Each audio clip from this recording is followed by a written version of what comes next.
जय हिंद दोस्तों, स्वागत है आप सभी का लीगल ज्ञान ऑफिशियल में। ये वीडियो विशेष करके पीआरडी जवानों के लिए है। कल मैंने एक प्रश्न पूछा था आप सभी से कि क्या आप सब चाहते हैं कि आदेश जो हुआ है उसको और स्पष्ट किया जाए और स्पष्ट तरीके से आपको बताया जाए।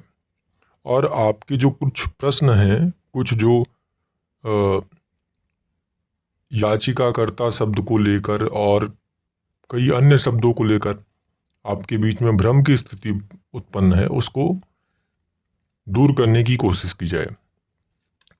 तो सबसे पहले हम देख लेते हैं जहां से ये सारा कुछ जो कहानी शुरू हुआ है कि याचिकाकर्ता कौन है और किसको लाभ मिलेगा किसको नहीं लाभ मिलेगा। ये कहां से शुरू हुआ, कब शुरू हुआ। आपको पता होगा कि जब कंटेम्प्ट वाला आदेश आया, कंटेम्प्ट वाले आदेश के बाद से ही ये चर्चा शुरू हो गई कि याचिकाकर्ता कौन है और लाभ किसको मिल रहा है। कंटेम्प्ट वाले केस की अगर हम बात करें तो कंटेम्प्ट वाले केस में याचिकाकर्ता जो हैं 3 लोग हैं। लेकिन यही केस जब सिंगल बेंच में किया गया था तो इसी केस में याचिकाकर्ता जो थे वो, यहां देखिए आप, अमर सिंह जी और 11 अन्य लोग थे। तो जब इस केस के बेसिस पर कंटेम्प्ट किया गया तो कंटेम्प्ट में इतने लोग होने चाहिए थे, तब इन लोगों को लाभ मिलता। और ये लोग कंटेम्प्ट करते तो ये एसोसिएशन की तरफ से मुकदमा है तो एसोसिएशन के लोगों को लाभ मिलता। शमशेर अहमद जी की तरफ से अगर कंटेम्प्ट होता तो इन लोगों को लाभ मिलता और इनमें भी संगठन का नाम पड़ा हुआ है याचिकाकर्ता के रूप में, तो संगठन के लोगों को लाभ मिलता। राजवीर सिंह जी वाले मुकदमे में राजवीर सिंह जी थे और 62 अन्य लोग थे, तो इसमें राजवीर सिंह जी और 62 अन्य लोगों को लाभ मिलता। यही याचिकाकर्ता हैं। इसी आदेश में अगर आप लास्ट पेज देखेंगे तो लास्ट पेज पे ही ये कहा गया था, ये पेज नंबर जो है लास्ट वाला देखेंगे और ये आप देखने की कोशिश करेंगे, समझने की कोशिश करेंगे तो आपको समझ में आएगा। अब देखिए यहां पर लास्ट पेज जब आप देखिएगा, लास्ट पेज का ये पैराग्राफ नंबर 20, ये देखिए यहां जो लिखा है, direction are issued for recomputing the remuneration oblique allowances payable to jawan of Uttar Pradesh Prantiya Rakshak Dal at such rate total of which 30 days, 30 days का मतलब यहाँ पर ब्रैकेट में लिखा है a month, comes to minimum of the pay to which a police personnel in the state government is entitled as directed by Supreme Court in the case गृह रक्षक home guard welfare association. इसी में नीचे फिर क्या लिखा गया है देखिए, state government shall also pass order for paying the emolument oblique remuneration to the petitioners at the rate equivalent to which is being paid to the home guard from time to time. And the state government shall pass requisite orders as directed above within the period of 3 months from today. ये आदेश हुआ था। अब इस आदेश की चर्चा जैसे ही contempt वाला case final हुआ वहां से शुरू हो गई कि ये तो हमारे साथ छलावा किया गया, ऐसा हुआ वैसा हुआ और जो भी चीजें। ये पिटिशनर्स कौन है, पिटिशनर्स में कौन लोग आते हैं। एक चीज मैंने पहले भी कहा था कि जो मुकदमा संगठन की तरफ से होगा उसमें संगठन के लोगों को लाभ मिलेगा, जो व्यक्तिगत तौर पर होगा उसमें व्यक्तिगत तौर पर लाभ मिलेगा। लेकिन जब मैं इन चीजों को आपको सिंगल बेंच में बता रहा था, संगठन की तरफ से जो मुकदमा हुआ था उस मुकदमे के बारे में बता रहा था, तब आप सबको लगता था कि सिर्फ एक मुकदमे के बारे में क्यों बता रहे हैं। फिर मैंने सारे मुकदमे के बारे में बताना शुरू किया। जो आप जानना चाहते हैं जानिए, मैं बता रहा हूँ, मुझे बताने में क्या दिक्कत है। फिर भी मैं बता रहा था कि किस मुकदमे में क्या हुआ, किसने बहस किया, क्या बहस हुआ, ये सारी चीज़ें बताता था। लेकिन तब भी आप लोगों को ये चीज़ें समझ में नहीं आती थी। अब बात आती है कि ये याचिकाकर्ता है कौन, क्योंकि अब तो आप लोगों से ये कहा जा रहा है कि आप, कुछ लोग कह रहे हैं आपसे कि अब तो आपको कोई लाभ वाभ होने वाला नहीं है, अब सब के सब आइए मुकदमा कीजिए तब आपको लाभ होगा। तो अभी आप ठहर जाइए, कुछ चीज़ें मैं और बता रहा हूँ, उसको सुन लीजिए, उसके बाद आपको कुछ और चीज़ें क्लियर होंगी।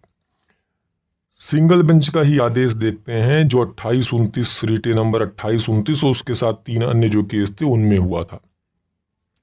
माननीय न्यायमूर्ति पंकज भाटिया साहब की कोर्ट थी। 3 अगस्त 2023 को यह आपका आदेश हुआ। याचिकाकर्ता इसमें कौन कौन थे देख लीजिए। राजवीर सिंह जी, 62 अन्य लोग, शमशेर अहमद, यहाँ स्पेलिंग थोड़ा मिस्टेक है, ध्यान से देखिए, शमशेर अहमद, इसलिए इसको मैं आपको नाम सही बता दे रहा हूँ, यहाँ स्पेलिंग थोड़ा गलत टाइप हो गया है। वह 5 अन्य लोग। तीसरा केस देखिए, प्रांतीय रक्षक दल कर्मचारी कल्याण संघ व अन्य। चौथा अमर सिंह व 11 अन्य। ये जो शमशेर अहमद जी वाला केस है, इसमें भी संगठन के नाम से, इसमें भी संगठन पार्टी है। तीसरा वाला जो मुकदमा है उसमें भी संगठन पार्टी है। चारों मुकदमे जो सिंगल बेंच में किए गए थे उनका मुद्दा क्या था, तो मुद्दा भी देख लीजिए। क्या था कि पीआरडी कर्मियों को बहुत कम मानदेय मिल रहा था, इसलिए मुकदमा किया गया था। उनसे पुलिस या होमगार्ड जैसी सेवाएं ली जाती थीं, वेतन समान नहीं था, इसलिए मुकदमा किया गया था। ये अनुच्छेद 14 और अनुच्छेद 23 का उल्लंघन था, इसलिए मुकदमा किया गया था। मांग क्या था कि मानदेय को होमगार्ड के बराबर किया जाए और सेवा शर्तें स्पष्ट की जाए और अस्थायी नीति बने, ये आपकी मांग थी।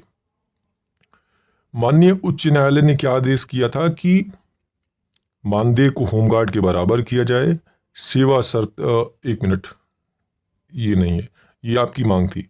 माननीय कोर्ट ने क्या आदेश किया था कि पीआरडी का, माननीय कोर्ट ने पहले कहा, उसके बाद फिर आदेश, कुछ चीजें उन्होंने कहकर फिर नीचे यहाँ पर आदेश दिया गया है, ये भी हम आपको बताते हैं। माननीय कोर्ट ने क्या कहा कि पीआरडी का कार्य महत्वपूर्ण और पुलिस या होमगार्ड जैसा, पुलिस ऑब्लिक होमगार्ड जैसा है। कम मानदेय देना अनुच्छेद 14 और 23 का उल्लंघन है। फिर माननीय कोर्ट ने अपने आदेश के पैराग्राफ नंबर 20 में कहा कि उत्तर प्रदेश प्रांतीय रक्षक दल के जवानों को दे पारिश्रमिक भत्तों की ऐसी दरों पर पुनर्गणना करने का निर्देश जारी किए जाते हैं जिनका कुल योग 30 दिन यानी 1 माह राज्य सरकार के एक पुलिसकर्मी के वेतन का न्यूनतम होता है। गृह रक्षक होमगार्ड वेलफेयर एसोसिएशन उपरोक्त के मामले में सुप्रीम कोर्ट के निर्देशानुसार हकदार हैं। यानी गृह रक्षक होमगार्ड वेलफेयर एसोसिएशन में जो माननीय सर्वोच्च न्यायालय ने आदेश दिया था, उसी आदेश के लाइट में यह आदेश किया गया। और फिर माननीय कोर्ट ने कहा कि राज्य सरकार याचिकाकर्ताओं को समय समय पर होमगार्डों को भुगतान की जाने वाली दर के बराबर परिलब्धियां ऑब्लिक पारिश्रमिक देने का आदेश भी पारित करेगी और राज्य सरकार आज से 3 महीने की अवधि के भीतर उपरोक्त निर्देशानुसार अपेक्षित आदेश पारित करेगी। यह आदेश 3/8/23 को हुआ था। अब इसी में देखिए, ये जो याचिकाकर्ता हैं, कहा गया था याचिकाकर्ताओं को दिया जाएगा। ये याचिकाकर्ता मैंने अभी भी आपको बताने की कोशिश की कि ये याचिकाकर्ता ये हैं। ये याचिकाकर्ता का मतलब राजवीर सिंह जी 62 अन्य लोग, शमशेर अहमद और 5 अन्य लोग, प्रांतीय रक्षक दल कर्मचारी कल्याण संघ व अन्य लोग, अमर सिंह व 11 अन्य लोग। स्पेशल अपील में भी जब आदेश हुआ, ये स्पेशल अपील का आदेश है, यहां पर लास्ट आदेश देखते हैं। पूरा आदेश नहीं पढ़ेंगे, सिर्फ हम उसके कुछ लाइन पढ़ेंगे। यहां पे भी सेम चीज कहा गया, तब भी आप सबको यही हुआ कि ये देखिए, eight present it is provided by the way of interim measure subject to the state appellant paying the original petitioners। यहां भी इसी शब्द की खूब चर्चा हुई, ओरिजिनल पिटिशनर्स, मूल याचिकाकर्ता। तो आप मूल याचिकाकर्ता शब्द के चक्कर में उलझे हुए हैं, लेकिन अभी ये मुकदमा तो फाइनल हुआ नहीं है, ये अभी इंटरिम ऑर्डर है। इंटरिम का मतलब होता है अंतरिम। अभी ये फाइनल ऑर्डर नहीं है, और फाइनल ऑर्डर होने के बाद तब आप क्लियर कीजिएगा कि क्या सबको लाभ मिल रहा है कि नहीं। इसमें एफिडेविट लगा हुआ है, पिटिशनर जो रिस्पोंडेंट हैं उनकी तरफ से लगाया गया, सरकार की तरफ से भी लगाया जाएगा। फिर चीजें क्लियर हो जाएंगी ना कि सरकार किनको मूल याचिकाकर्ता मान रही है। क्या मूल याचिकाकर्ता में जो ये संगठन है, क्या ये संगठन में सिर्फ गिने चुने लोग हैं कि संगठन का मतलब जितने भी प्रांतीय रक्षक दल के जवान हैं उनसे है। तो अभी ये स्टेट का जवाब आने दीजिए। अभी स्पेशल अपील के जो केसेस हैं 630, स्पेशल अपील संख्या 630 23, 633 2023, 629 2023, ये सब स्पेशल अपील संख्या है, और 636, ये सब स्पष्ट तो होने दीजिए। इसमें जवाब तो सरकार का आने दीजिए। आपके पक्ष के द्वारा तो लगा दिया गया, उधर से भी जवाब आएगा ना, उसके बाद बहस होगी। तब आप अपनी बातों को रखिएगा, तब आपके अधिवक्ता आपकी बातों को रखेंगे। क्या मांग की गई है, किन लोगों को मिलना चाहिए। तो अभी आप ये जो रणनीति बन रही है कि सब लोग आके तुरंत मुकदमा करना शुरू कीजिए, अभी तो इसकी आवश्यकता नहीं है। कंटेम्प्ट केस करना चाहते हैं तो कंटेम्प्ट केस आप करिए, कंटेम्प्ट केस में आपको लाभ मिलेगा। कंटेम्प्ट केस से भी क्लियर हो जाएगा कि राज्य जो है, क्योंकि कंटेम्प्ट केस में एक आदेश हो गया, इस आदेश की कॉपी लगेगी और मुकदमा जो जो लोग आएंगे, जो इनमें पार्टी हैं, सिंगल बेंच में जो पार्टी थे वो लोग आए, अपना मुकदमा करें, कंटेम्प्ट केस करें और ये आदेश की कॉपी लगाएंगे, तुरंत आदेश होगा।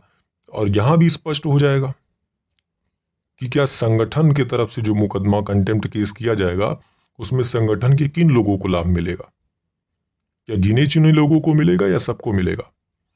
तो दूसरे मुकदमे के चक्कर में मत पड़िए कि अब आप फिर से सिंगल बेंच में जाएं, फिर डबल बेंच में आएं। तो ये आप कह रहे हैं कि किसी ने आपको भ्रमित किया, तब भी यही कहेंगे किसी ने आपको भ्रमित किया। तो अभी भ्रमित मत होइए, जैसे इतना दिन इंतजार किए हैं वैसे स्पेशल अपील में आदेश होने का इंतजार कीजिए। अभी किसी के चक्कर में मत पड़िए, नहीं सिर्फ धन की हानि होनी है, समय की हानि होनी है, और बाद में ये दोषारोपण चलता रहेगा, इन्होंने हमारे साथ वैसा किया, उन्होंने हमारे साथ वैसा किया। शुरू में मैंने बहुत सी चीज़ें बताई, जब मैं संगठन के नाम से जो मुकदमा हुआ था उसके बारे में बता रहा था, तब आपको बुरा लग रहा था, आप लोगों को बुरा लग रहा था कि कहीं ऐसा तो नहीं कि ये इनका कोई विशेष व्यक्ति हो, इनकी कोई जान पहचान का हो। और मुकदमे के बारे में भी बता रहा था, लेकिन ठीक है, अभी भी जब चारों केस कनेक्ट हुए स्पेशल अपील में, तो जिस केस में आदेश हो रहा है उस केस को भी बताना पड़ रहा है।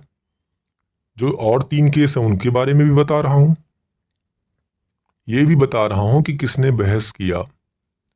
सबसे महत्वपूर्ण तो यही है, क्या आदेश हुआ ये भी महत्वपूर्ण है।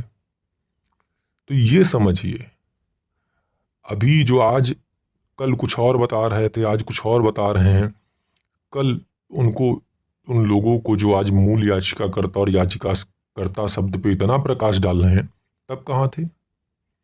यहीं इसी सिंगल बेंच वाले आदेश में जब आप देखेंगे तो गृह रक्षक होमगार्ड वेलफेयर एसोसिएशन की बात की गई है, ये भी तो संगठन था, संगठन के सारे लोगों को लाभ मिला। यहां देखिए, तो ऐसे ही जब संगठन के नाम से आपका भी मुकदमा है तो क्या आपको लाभ नहीं मिलना चाहिए। तो ये कब क्लियर होगा, जब केस फाइनल होगा। अभी तो केस फाइनल नहीं हुआ है, और कहीं पर यह नहीं स्पष्ट किया गया है कि संगठन के लोगों को लाभ नहीं मिलेगा, और संगठन भी मूल याचिकाकर्ता है। संगठन के नाम से मुकदमा हुआ, यहाँ पे तो संगठन मूल याचिकाकर्ता के तौर पे लिखा हुआ है, देखिए यहाँ पर। ये देखिए, पिटिशनर में क्या प्रोविंशियल रक्षक दल एम्प्लॉय वेलफेयर एसोसिएशन नहीं लिखा हुआ है? ये याचिकाकर्ता नहीं है, तो हैं याचिकाकर्ता तो आप इंतजार तो कीजिए, आदेश आने दीजिए। अभी आप किसी के कहने पर अभी सिंगल बेंच में अलग अलग लोग या एक साथ मिलकर अभी कोई मुकदमा करने के चक्कर में मत पड़िएगा। स्पेशल अपील फाइनल हो जाने दीजिए, उसके बाद ही कुछ आदेश क्लियर हो जाएगा, उसके बाद ही आप कुछ कीजिएगा, नहीं तो आप ऐसे बैठे रह जाएंगे, लोग अपना धनार्जन करेंगे और किनारे हो जाएंगे। फिर आप आके किसी के यूट्यूब चैनल पे कमेंट करिएगा, किसी को फ़ोन करके कुछ कहिएगा, किसी से फ़ोन करके कुछ पूछिएगा, बताइएगा हमारे साथ गलत हो गया, इन्होंने हमसे पैसा लूट लिया, उन नेता ने, इन नेता ने, यही सब कीजिएगा। बाकी आपकी मर्जी। जय हिंद, धन्यवाद।